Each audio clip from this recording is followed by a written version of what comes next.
Então, pensando lá novamente em sólidos, né, aqueles objetos 3D que tem volume, falando do cilindro especificamente.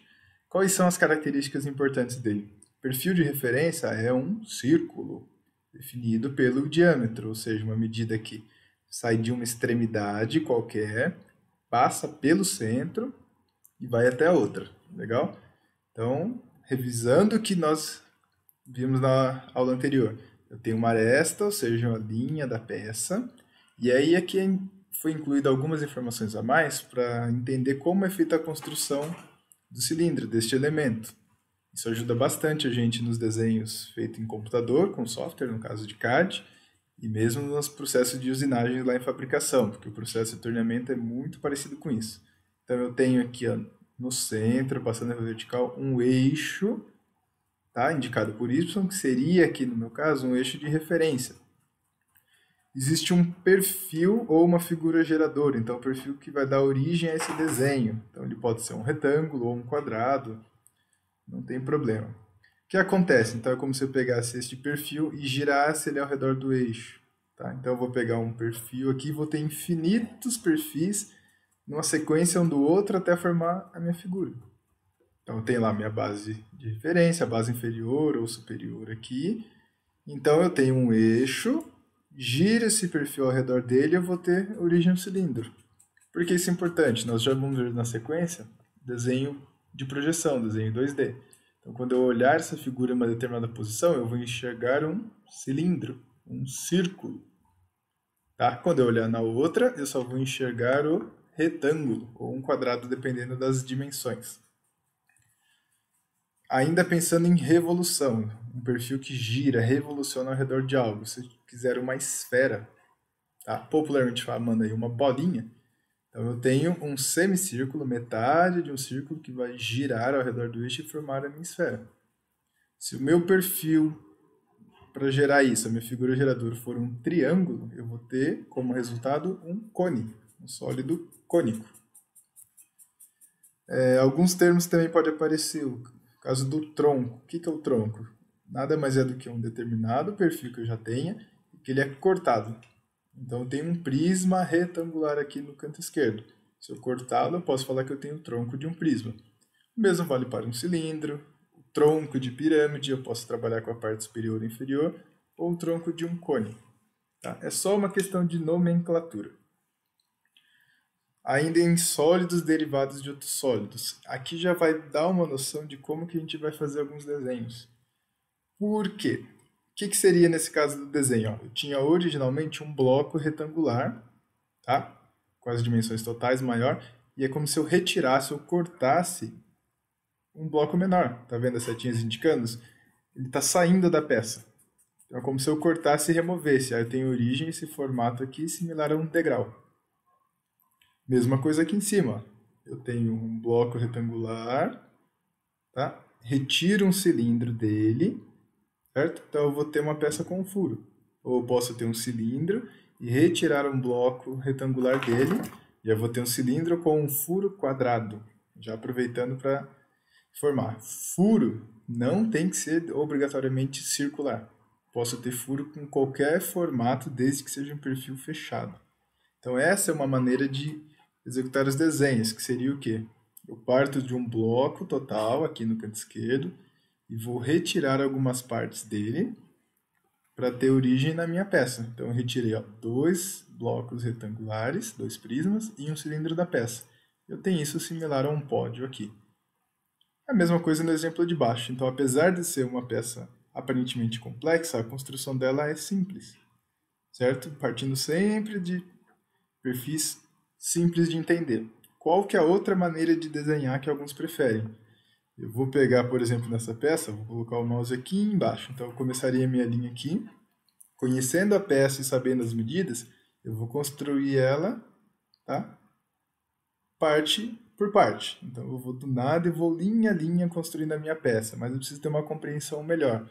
O desenho fica mais limpo, porque eu vou apagar menos, mas ele é um pouquinho mais difícil. Então, inicialmente, a gente vai trabalhar com esse conceito de faz um bloco e vem apagando e removendo as peças, mas as duas maneiras estão corretas. Um outro exemplo aqui da minha peça, e aqui eu estou retirando peças Tá? O prisma usa os sólidos menores com perfis arredondados. Então, ele não é o cilindro completo, ele é um semicírculo. Então, ele dá origem a um corte, a um raio na peça aqui.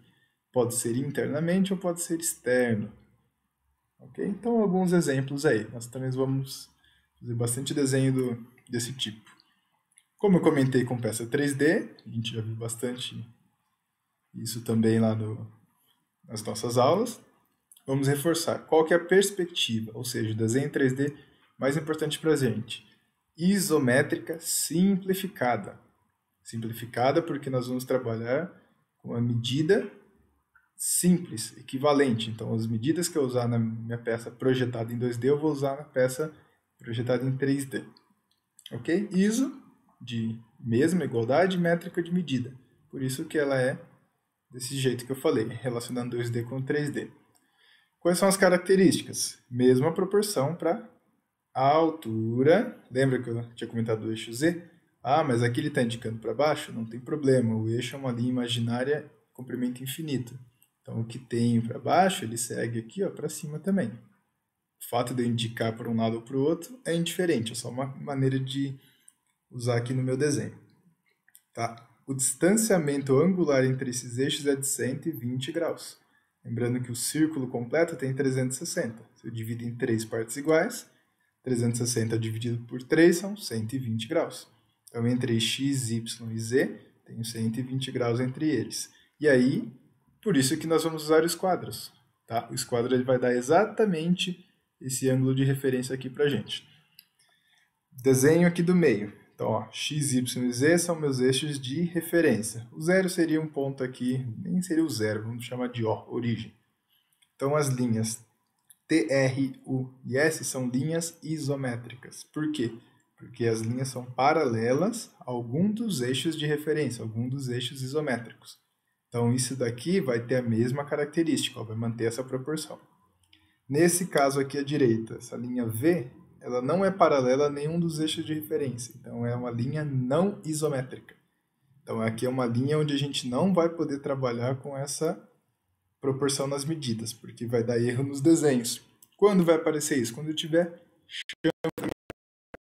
Então, vamos dar sequência.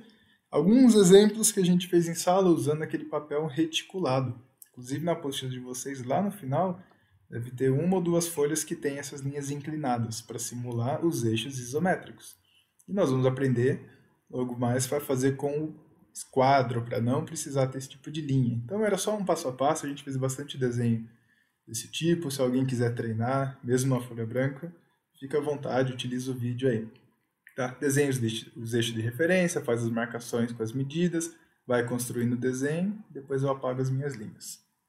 Então, só alguns exemplos aí. Aquela mesma peça, tá seguindo aquela lógica do que? Faz o bloco, faço a indicação do retângulo menor e retiro ele e apago.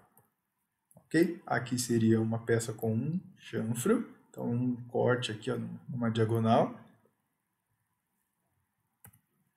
E também aqui uma peça circular, certo? Vai dar origem à nossa elipse. A gente vai fazer um desenho depois bem com calma, uma aula só sobre a questão da elipse.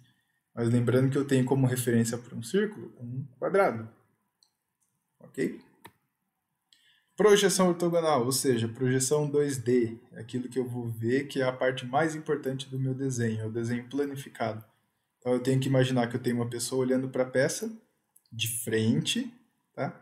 De lado ou por cima dela. Como eu não consigo me deslocar, é mais fácil deslocar a peça na minha visão. Então é isso que eu vou fazer na hora de projetar, olhando de cima, de frente ou de lado. O que é importante saber aqui? O sistema de projeção ele vai seguir um determinado plano e vai ser indicado aqui por certas regiões chamadas de diedros.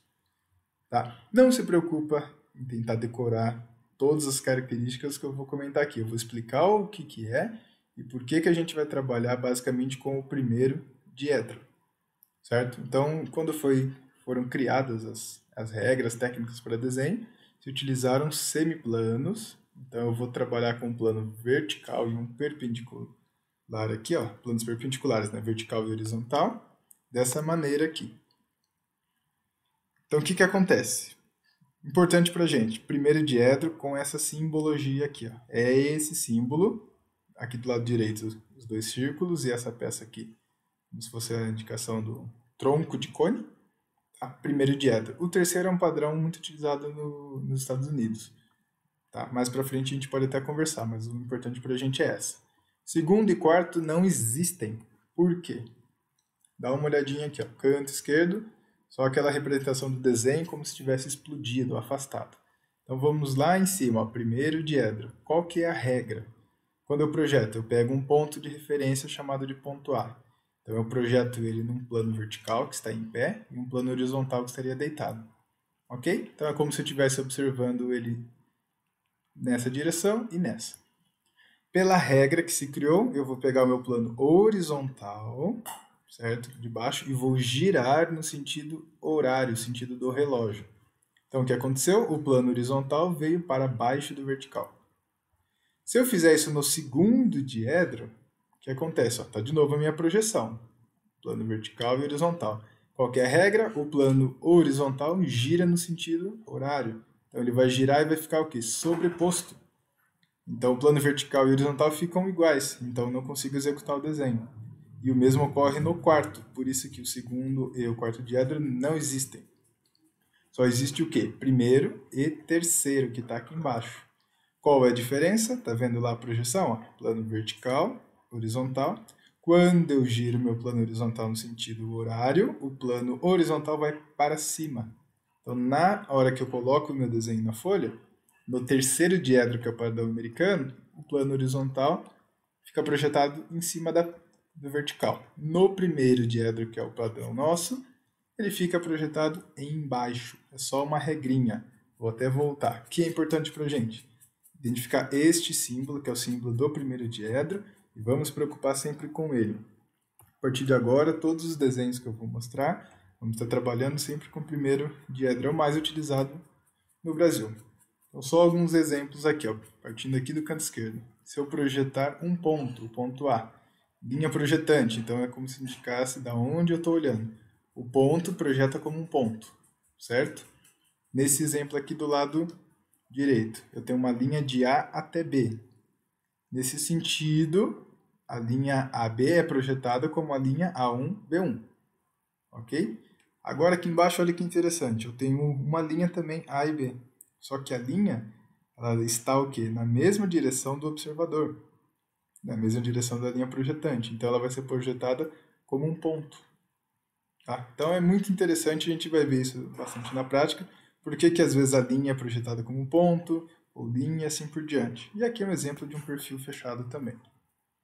Tá? Tem mais alguns exemplos para vocês, mostrando formatos, né? Por exemplo, aqui é uma face sendo projetada no plano superior, né? Seria um plano que estaria na horizontal aqui deitado, você observando aqui de cima. Alguns outros exemplos, peça inclinada. Pode pausar, olhar com calma aí, depois se tiver dúvidas a gente conversa.